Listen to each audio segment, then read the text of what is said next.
Agora começou. Vamos lá. Então, muito boa noite a todos e a todas que estão nos assistindo. Vamos lá. Pessoal, a maioria da população brasileira e do eleitorado nacional são mulheres. Porém, nas instâncias de governo, isso representa exatos 12,32% em cerca de 70 mil cargos eletivos. Esses dados são do mapa da política de 2019, elaborado pela Procuradoria da Mulher do Senado Federal. Em quase um quarto das câmaras dos vereadores, por exemplo, nem sequer há uma candidata que tenha sido eleita, né? E na América Latina, 15 países adotam algum tipo de cota de gênero e quase a metade dos países dos demais continentes tem uma legislação semelhante. E aí vem a grande pergunta que não quer calar, pessoal. Quais são os fatores que distanciam as mulheres da política? Para responder estas e outras perguntas, nós vamos conversar com dois especialistas no assunto, tanto por uma perspectiva política, mas também sociológica.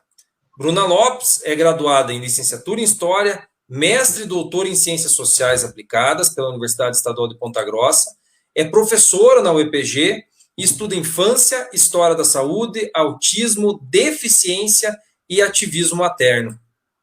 Já Afonso Werner é jornalista, com mestrado em jornalismo e doutorando em comunicação pela Universidade Federal do Paraná. Além de ser professor na Unicesumar, meu colega.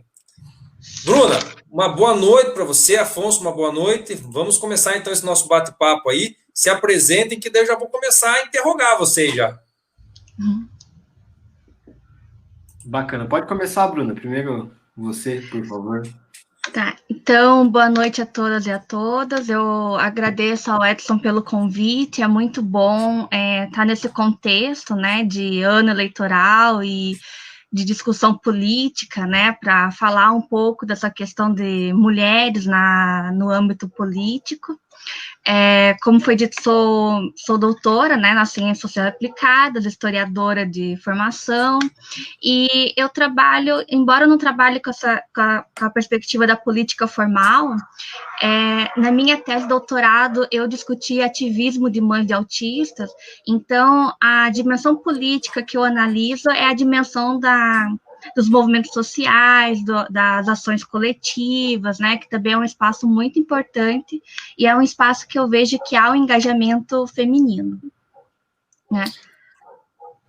Bacana, bacana. Edson, obrigado pelo convite, é muito bom poder discutir política, né, do ponto de vista institucional, também do ponto de vista público, né, ainda mais no ano eleitoral, que a gente vai ter a oportunidade aí de escolher vereadores, vereadoras, prefeitos e prefeitas, vices, né, nas suas chapas, e a minha experiência é um pouco diferente da Bruna, né, quase que complementar. Eu trabalho, né, cobrindo política aí há basicamente 8 anos, né, desde então eu já cobri 3 eleições, conheço muito bem aqui o cenário político aqui de Ponta Grossa e também dos Campos Gerais, e tenho alguns estudos, alguns artigos que discutem essa participação feminina na política, né, que é, antes de tudo, um desafio institucional, né, mas também é, a priori, um desafio social, né, nós vivemos uma sociedade machista, essa é uma constatação, né, não quer dizer que ela deva ser assim o resto da vida, mas ela é assim, nós vivemos uma sociedade machista que reproduz na política alguns vícios sociais que a gente tem quando a gente fala de representação, né? As mulheres são, como você bem apontou aí pelos dados do eleitorado, são maioria no eleitorado, né? Inclusive são maioria no eleitorado do Ponta Grossense, mas são minoria e muito minoria quando representadas nos cargos eletivos. Então isso nos preocupa e não é pouco. Pois é, e Bruna, então me conta uma coisa, se a gente está tão longe assim, a princípio, do ideal, né, a gente já pode dizer até que o cenário da mulher na política já foi muito pior, né, até considerando, né, você enquanto historiadora, não tal o que deveria ser, mas já foi bem pior, é isso, né? Sim, em linhas gerais, a gente tem que lembrar que, por exemplo, o voto feminino, em termos históricos, né, no Brasil, ele é algo recente, ele é de 1932, e se vê até outras questões que envolvem, né, a a questão da mulher, né? A situação da mulher no Brasil já foi pior, né? Se a gente pensar, por exemplo, o feminicídio enquanto um crime, né? O crime denominado feminicídio, ele é de 2015, né? Então é algo muito recente, embora seja uma prática que a gente veja ao longo da história do Brasil, enquanto uma tipificação, né? É de 2015. Por exemplo, Delegacia da Mulher é algo também recente, enfim. Então, assim, a gente pode falar que a situação da mulher no Brasil, ela já foi pior, nós tivemos muitos avanços, principalmente a partir da Constituição de 88 e dos direitos que as mulheres conseguiram a partir de então. E essa mudança no âmbito social interferiu também no âmbito político, com maior participação das mulheres, com maior escuta das demandas que esse grupo coloca para a sociedade, embora, né, obviamente, ainda não seja o ideal, e os dados que você trouxe colocam muito bem isso, né? Tá, e me conta uma coisa, essa questão, por exemplo, do início do voto feminino no Brasil, foi em 1978 que você comentou, né? 1932. 32. E como, por exemplo, que isso aconteceu? Teve já, digamos, um processo de luta feminina para conquistar esse direito? Como que isso aconteceu? Bom, então, assim, né, eu não sou especialista na questão do voto feminino, né, mas o que a gente pode falar de modo geral? Em termos globais, né, desde o século XVIII, quando a gente teve a questão do iluminismo, né, e aí tivemos algumas questões algumas teóricas, né, por exemplo, a Carole Pateman vai falar de uma reestruturação do patriarcado moderno a partir de Rousseau, né, por mais que nós tivéssemos aí essa divisão da esfera pública e da esfera privada, as mulheres sendo inseridas na esfera privada, e aí tendo vários espaços cerceados, aí direito à saúde, direito à educação, direito ao voto, enfim, tudo que tivesse referência à esfera pública, né, as mulheres sempre reivindicaram ser ouvidas. Então, se no século XVIII nós tivemos um Rousseau falando que, né, justificando a ausência de participação feminina na esfera pública, nós tivemos outras mulheres, como por exemplo, a Olympe de Gouges, a Mary Wollstonecraft, já na época questionando esse tipo de argumento. Então, desde o século XVIII, né, a gente tem uma reivindicação das mulheres para participar na esfera pública, e essas manifestações, elas aconteceram ao longo do século XVIII, século XIX, século XX, e algumas pautas foram colocadas, né, algumas referentes ao direito da mulher a ser escolarizada, né, e a questão do voto, que foi historicamente uma das grandes pautas, porque acreditou-se, né, durante muito tempo que o fato da mulher poder votar e ser votada melhoraria as condições sociais das mulheres. Obviamente, a gente vê que a fórmula não é tão clara, né? Não é porque a mulher vota e pode ser votada que a situação da mulher muda, mas a gente vê que faz parte, né, de um país democrático a igualdade de gênero, e essa igualdade de gênero também passa pelo voto, entre outras questões. E, Afonso, se for para a gente considerar, então, esse histórico de luta aí, né, desde o século XVII, XVIII, né, e vindo, né, essa reivindicação do direito à participação feminina, não só apenas na escolha, né, mas também na participação em si, se colocando à disposição para participar da política em si. Considerando toda essa trajetória, por que hoje, digamos assim, século XXI, a gente ainda vê essa falta de engajamento feminino, tanto pelo lado da candidatura, mas também as que se colocam muitas vezes à prova não conseguem ter uma votação expressiva? Qual que é a avaliação que você entende que você pode fazer sobre isso? Então, Edson, como a Bruna bem apontou, né, especificamente o direito do voto feminino é um processo histórico bastante longo e doloroso, né, para o campo feminino. Custou muito caro, né? Custou muito caro ter direito a voto, ter direito a ser candidata, né? Tudo isso custou muito caro. No entanto, todavia, o sistema político, ele é um sistema machista. Ele é um sistema baseado no patriarcado, né? Não sou eu que digo, tem estudos que mostram isso, comprovam isso. O que a gente tem no Brasil nos últimos 10 anos é o que a gente chama aí de implementação da lei do terço. O que é a lei do terço na prática?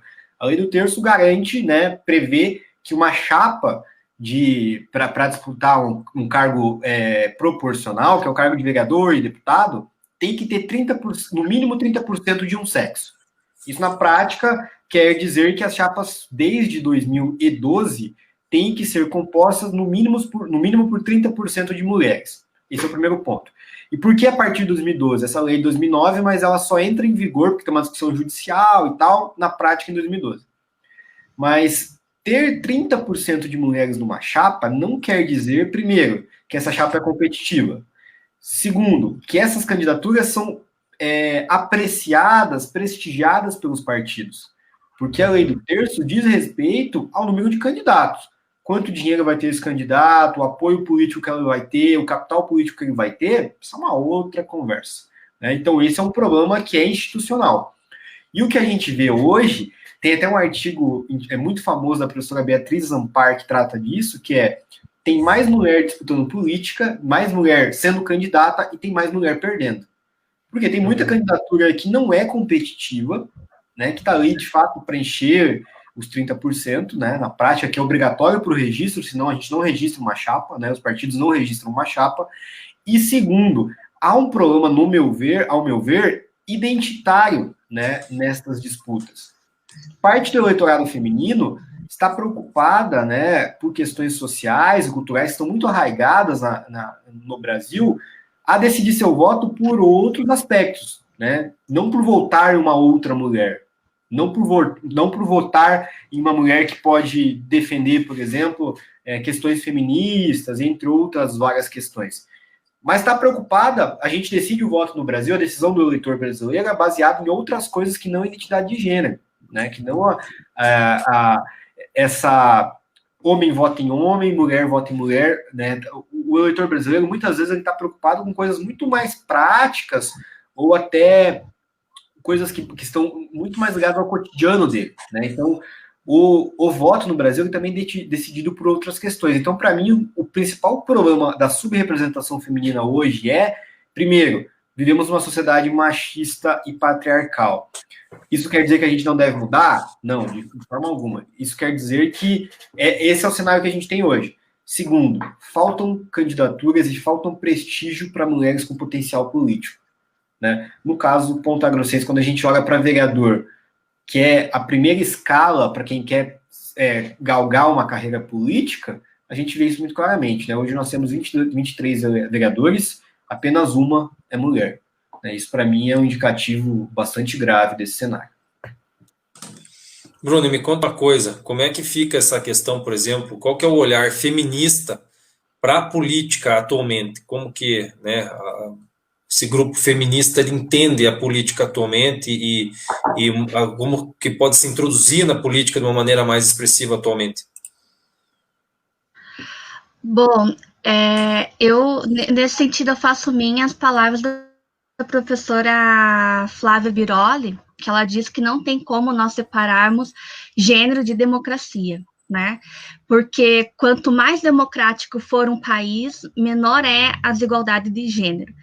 E automaticamente, né, quando você tem um processo de tentativa de minar a democracia num determinado Estado-nação, você tem também todo um processo que é de deslegitimar as demandas, as necessidades e a voz das mulheres, né? Então, basta ver assim que quanto menos democrático for um país, mais dificuldade a gente vai ter em algumas temáticas, como, por exemplo, direitos reprodutivos, acesso à educação, a questão dos cuidados com as crianças, com as pessoas que demandam de maior cuidado, pessoas com deficiência, idosos, enfim.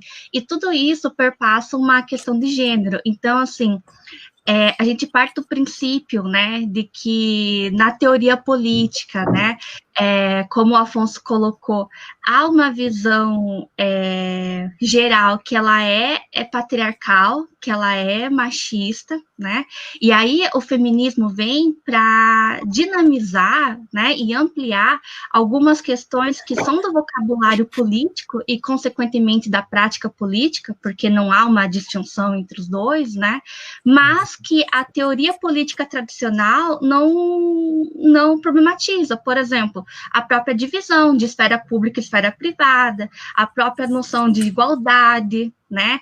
O que é igualdade, né? Se a gente tem uma noção de igualdade, a democracia liberal, ela parte do pressuposto de uma igualdade formal, todos são iguais, mas nem todos têm acessos iguais. Uma coisa é eu ser um homem e me lançar na vida política, e aí me colocar no jogo político com tudo que o jogo político demanda. A outra coisa é eu ser mulher e tentar me colocar nesse mesmo espaço. Tem questões, né, que me são demandadas, que não são demandadas aos homens. E tem toda uma questão também de processo de sociabilidade. Homens e mulheres não são sociabilizados da mesma forma, né? E não sendo educado, sociabilizado da mesma forma, isso vai impactar também no jogo político e na inserção ou não das mulheres na política formal e, inclusive, nas questões que vão ser colocadas nesse processo. Então, o feminismo vem para, em primeiro lugar,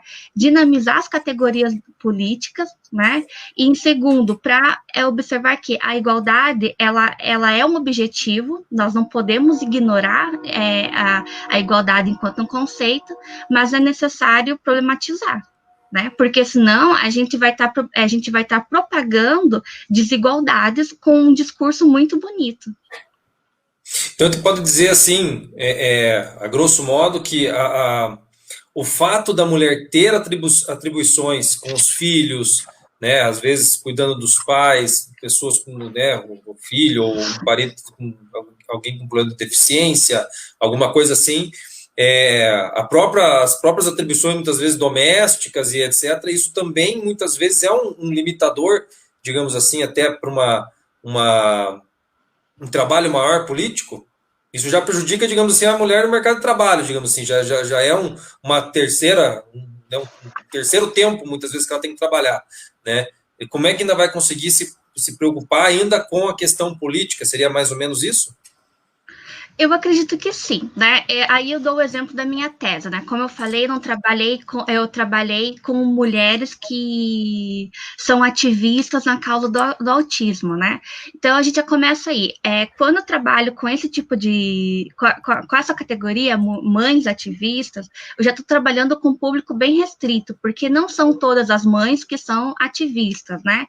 E aí vem uma questão: o que possibilita essa mulher ser ativista? Além da questão de ter um filho que necessita de demandas que o Estado não está suprindo, né? Vem essa mulher, ela tem que ter um capital econômico, ela tem que ter um capital cultural e um capital político para ela conseguir entrar nessa discussão política, porque se ela não tem, já começar, se ela não tem uma estrutura ali familiar e econômica para entrar na esfera política, seja via ONG, via associação, ou mesmo entrar num partido político, vai ficar a questão: quem que vai cuidar daquela criança, daquele adolescente, daquele adulto que demanda de cuidado? Se ela não puder terceirizar, ou se ela não puder ter um grupo familiar ali, uma rede de apoio, ela já não tem tempo, porque o ativismo ele é custoso. Exige tempo. Você ir num espaço político, conversar com o vereador, apresentar a tua causa, fazer manifestação, fazer abaixo-assinado, juntar pessoas, é um tempo.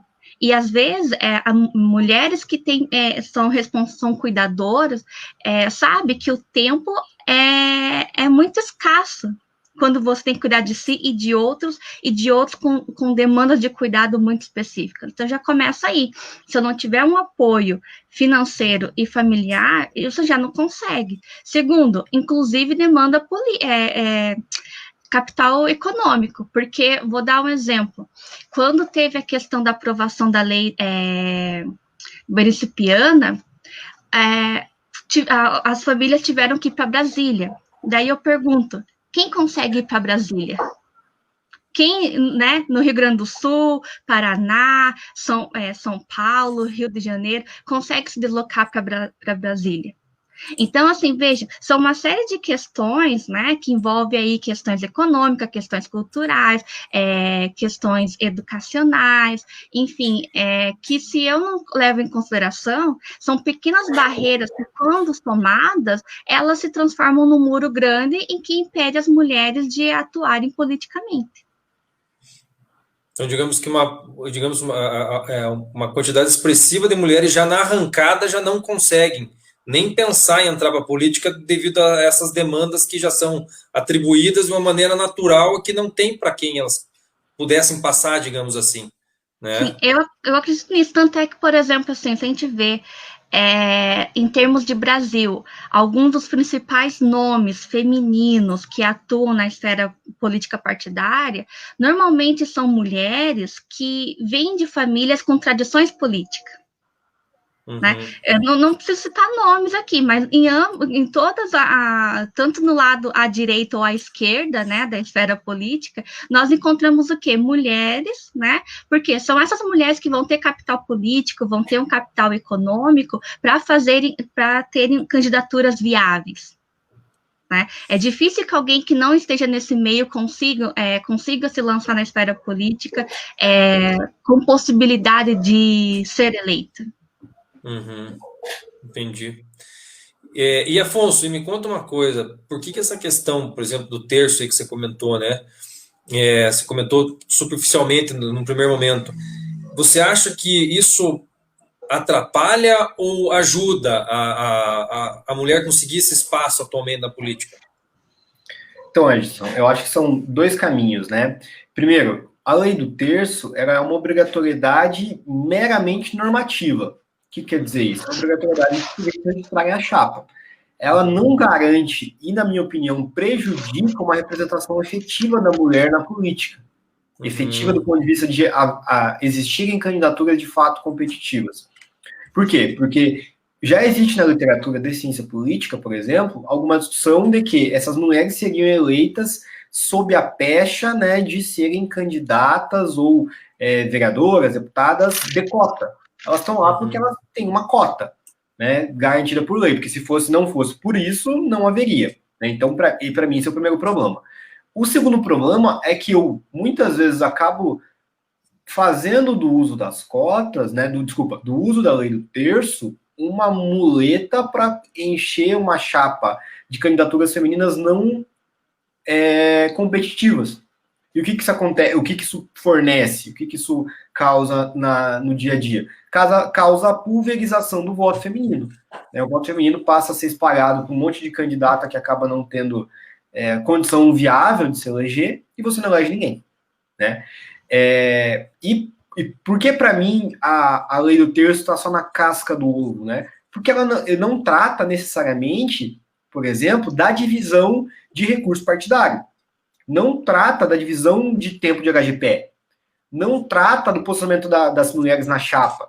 Não trata de um monte de coisa, de um monte de quesito político, institucional, que diz respeito a quão competitiva vai ser a minha candidatura. Né? Quão competitiva vai ser a mulher nesse pleito. E por que esse é um problema? Porque, no caso brasileiro, especificamente, a mulher já sai de uma condição muito prejudicada. Ela acumula 3, 4 funções, encara uma sociedade machista, né, como a gente sabe, né, as pesquisas de opinião mostram isso, e encara um meio sujo e machista, que é um meio político. O meio político de negociação política, ele é o espelho da nossa sociedade. Né? Não esperem uma coisa muito diferente disso.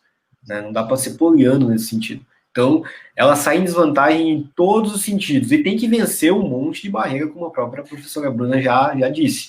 Né? As barreiras institucionais, as barreiras mais cotidianas, do tipo, quem vai cuidar do meu filho? Porque muitas vezes isso cabe apenas à mulher, o que já é um erro social, mas esse é um papo, essa é uma outra conversa.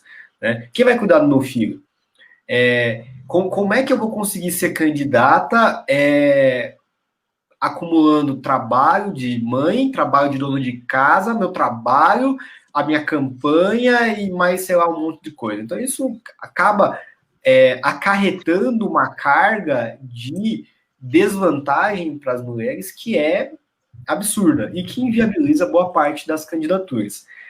E, para finalizar, né, para terminar essa parte aqui, o que eu vejo também, um pouco que a Bruna já apontou, é que a maioria das lideranças mulheres hoje de destaque na política não estão lá defendendo causas feministas, né, ou causas que interessem as mulheres, mas estão lá, ao contrário, representando, sendo herdeiras de grupos políticos. Isso acontece em Ponta Grossa. Essas mulheres acabam se elegendo não pelas propostas que têm, pelo diálogo que têm com a comunidade, mas porque apenas e tão somente elas representam um determinado grupo político. Quando esse grupo político entende que ela não é mais útil, ela é trocada por uma outra liderança, que normalmente é homem. Sim, e agora, assim, até uma opinião que eu gostaria de ouvir dos dois, assim, em relação à questão do próprio sentimento feminino ao, digamos assim, a partir do momento que ela tem como escolha as mulheres, né? Isso, no caso, o público eleitor, no caso, tem como opções mulheres e por que não acontece, digamos, essa identidade, essa identificação com a candidata mulher? O que, digamos assim, o que é o limitador, digamos assim, que a mulher acaba pensando, não, eu vou votar no homem ao invés de votar numa mulher, né? Mesmo a gente sabendo que a maioria, né, das eleitoras são mulheres, por que não há essa votação mais expressiva de mulheres em mulheres? Até o Afonso comentou agora há pouco, né, que tipo,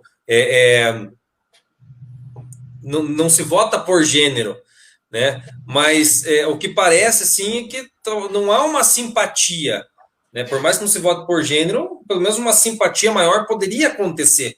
E qual que é a avaliação de vocês do porquê que isso não acontece? Pode começar. Bom, então, eu vou lembrar de uma fala da Jandira, né? Que ela, em 2016, mais ou menos, ao discutir sobre essa questão, ela falava o seguinte: estamos melhores, né? Quando, né, teve o processo de redemocratização e tal, e as mulheres lançaram candidatura, era muito difícil mulher votar em mulher, né? Por quê? Aí, resposta dela, e eu compartilho. Porque, embora nós estivéssemos ali fazendo uso de um instrumento político, né? O direito de votar e ser votado, ainda tinha e tem uma cultura de que a política não é o espaço da mulher. Né? Então, assim, a gente foi socializado numa ideia de que a política é o espaço de homens, né? A linguagem política é o espaço é a linguagem do homem, né? O homem é o universal, então o homem que representa, entre aspas, a ideia de humanidade, de neutralidade e tal. Então, quando a mulher entra nesse espaço, ela entra como uma visão de ser exótico, né? Que não deveria estar ali. Então, assim, nós temos mudado isso ao longo das décadas e tal, embora ainda persista. Então, essa é uma questão, né? É a questão de que há uma ideia de que a política não pode ser feita por mulher, ou não deveria ser feita por mulher, ou que mulheres não seriam candidatas tão boas quanto homens, né? E aí também tem toda uma questão do machismo, né? Porque quando você entra também na esfera pública, as cobranças que vão ser feitas a você e o tipo de crítica que vai ser feita a você vai ser diferente das feitas aos homens, né?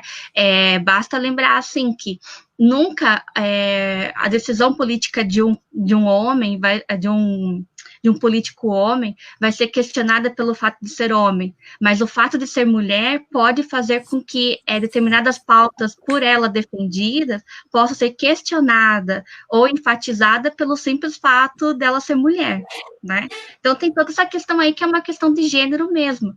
Mas tem outra questão também que eu acho que é importante, que é o seguinte, ser mulher não é uma categoria universal, embora nós tenhamos uma experiência comum, que é a desigualdade de gênero, nós não somos iguais, não temos as mesmas experiências, não temos as mesmas visões de mundo. E aí vem a questão, né, do que eu me identifico. Porque, por exemplo, para determinadas mulheres, eu posso me identificar muito mais com as pautas, sei lá, de cunho religioso, do que com as pautas ligadas a questões de gênero. Então, eu posso, né, entre aspas, eu posso me sentir mais representada por candidatos ou candidatas que expressem essa perspectiva do que numa perspectiva de gênero. Ou, mesmo na questão política, nós podemos ser mulheres, mas se a mulher tiver numa perspectiva mais que a gente chama de direita ou esquerda, mais, entende? Então, assim, são várias questões que né, a identidade ela é múltipla, então, na hora de votar, vários fatores vão também pesar no escolher um voto, né? Então, tem esses dois lados que eu acho que é importante ser considerado. Daí, Afonso. Então, Edson, eu tomaria a liberdade de mudar um pouco a pergunta para respondê-la. Em que sentido? Eu diria, por que as mulheres não são votadas? Né? Porque, na prática, não importa de onde vem o voto. Se ele é feminino, se ele vem de uma mulher ou vem do homem. Voto é voto. Né? Capitalização assim, voto é, em última instância, a tornar substantivo o capital político, né? Tornar substantivo a minha representação. E eu tenho algumas explicações por que mulheres não são votadas ou não são votadas na mesma proporção, né, do eleitorado em diversas instâncias. A primeira delas as candidaturas femininas aparecem muito pouco. Se você for ver estudos de HGPE, por exemplo, que é um dos palcos políticos mais relevantes quando se fala de candidaturas, né, especialmente proporcionais, deputado, vereador, né, as mulheres basicamente não aparecem. Ou aparecem em lugares muito desprestigiados. Né? Então, elas estão lá para os líderes partidários, vamos colocar aí para dizer que não colocou. É assim que eles pensam, né, em última instância. Segundo, quando aparecem de maneira muito tímida e não recebem investimento do partido. Uma coisa é você ser candidato, isso é A. Para chegar em B, que é ter uma candidatura competitiva, é uma outra conversa. E, para mim, o que também ainda eu acho que é um fator muito relevante, que é o fator cultural. Né? O fator cultural, para mim, é muito relevante. Vamos fazer uma analogia, assim, um pouco grossa, mas ainda verdadeira. Se a gente for olhar para a seleção brasileira de futebol feminino, ela tem resultados aí nos últimos 10 anos muito mais expressivos que a seleção de futebol masculino. Ponto. Isso é fato. Tá dado.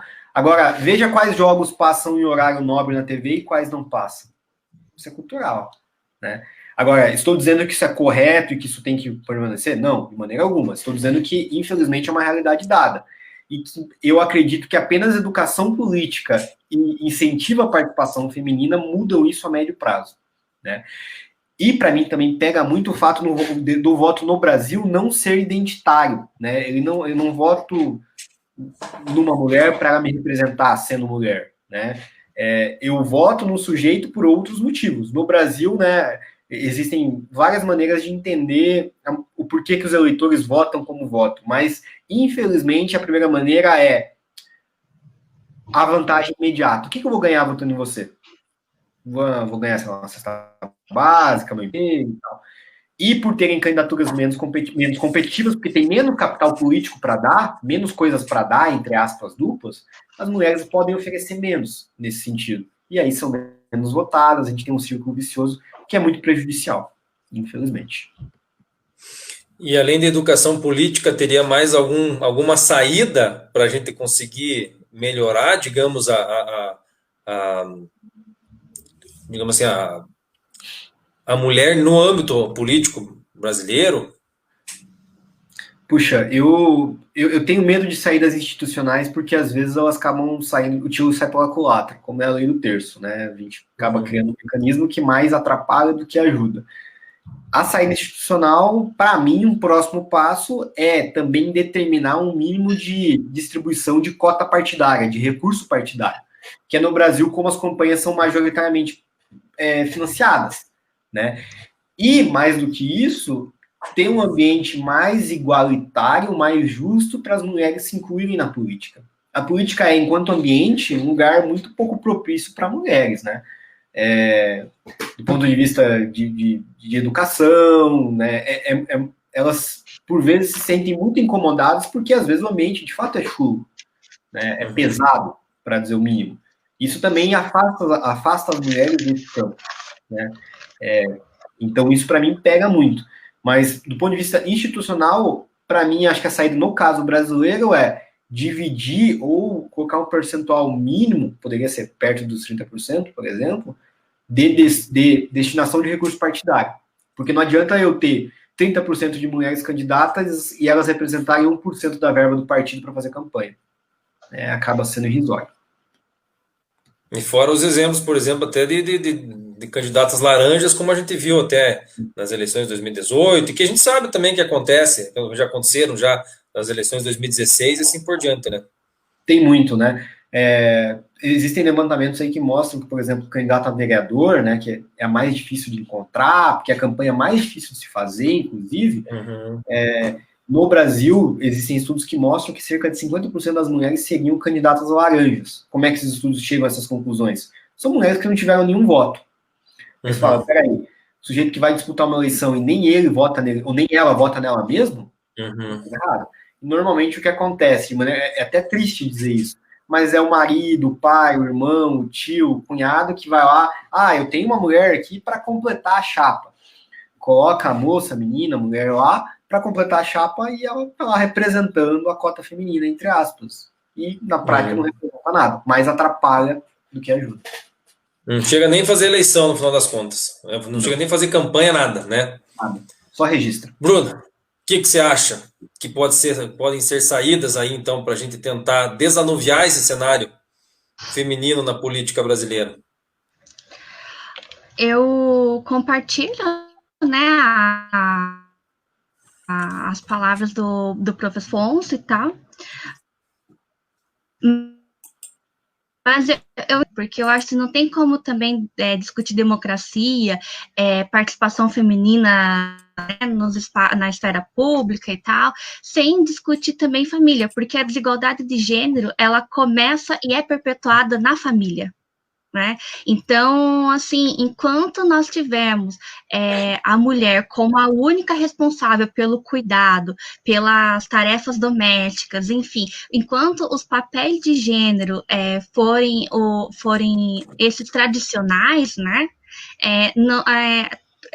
Não que os instrumentos que a gente crie vão ser impossíveis, né, de mudar esse cenário, mas vai ser difícil as mulheres participarem, porque, né, eu acho assim, a pandemia, né, ela escancarou o quanto desigual as nossas relações dentro de casa, porque se está todo mundo sobrecarregado, porque está trabalhando, está tendo dupla jornada de trabalho, as mulheres, além de estarem trabalhando em demasia em casa, ainda estão cuidando das crianças, algumas, além de mãe e profissional, estão sendo terapeuta, médica, psicóloga, e enfim, né? E como que a gente vai discutir a participação política dessas mulheres, se lá onde começa, que é a família, elas já estão sobrecarregadas, já estão sem essa energia para entrar na esfera pública.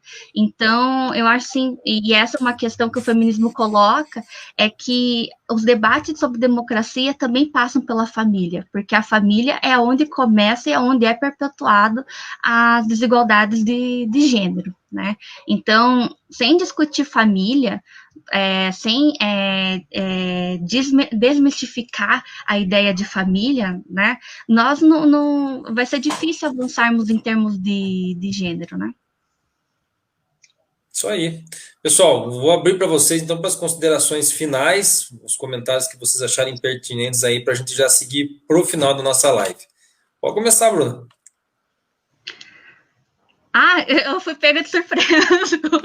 Então, já que são considerações finais, eu agradeço o convite, eu acho que é muito importante nós debatermos gênero, né, nesse contexto, que é um contexto né, de eleição, enfatizo, né, que eu acho que nós avançamos muito ao longo das últimas décadas, e acho que criamos instrumentos bastante significativos para mudar a realidade das mulheres.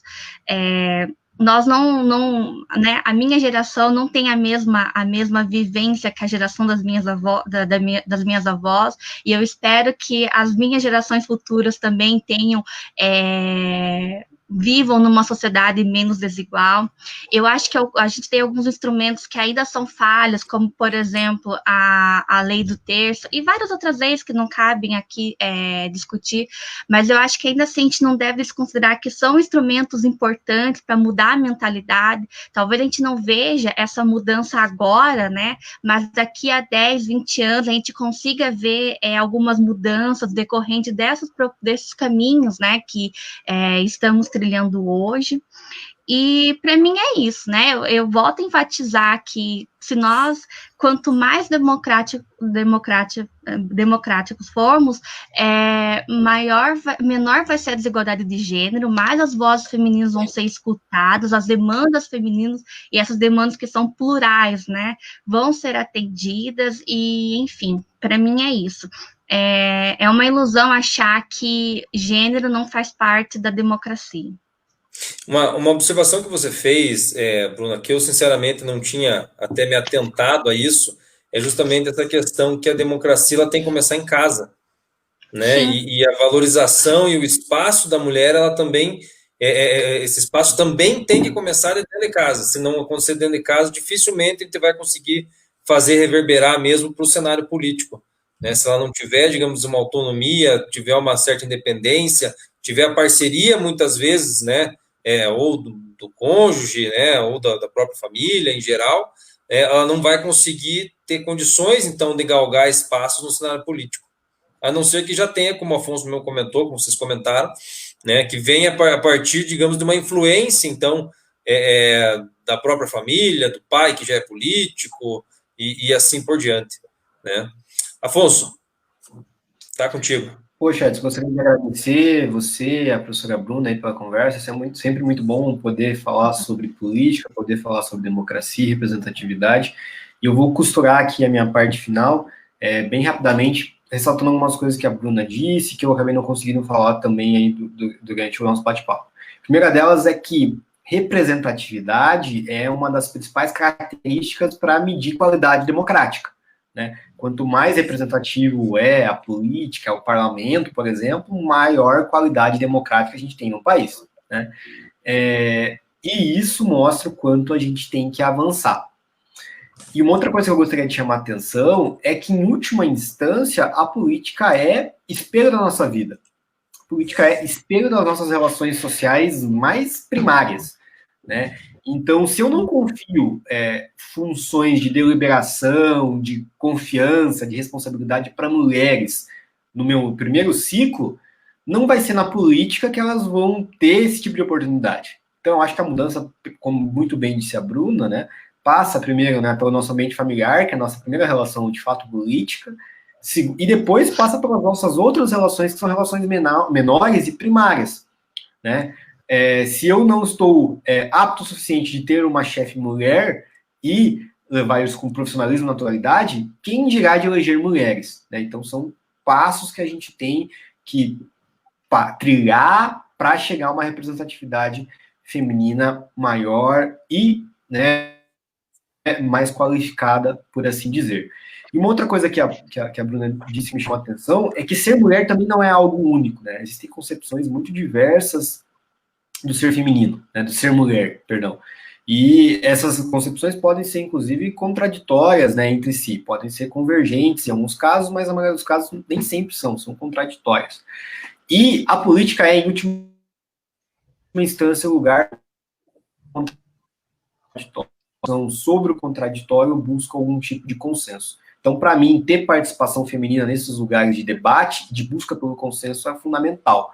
Caso contrário, a gente vai estar recriando, reproduzindo ad infinito uma estrutura machista, patriarcal e ultrapassada do século XIX.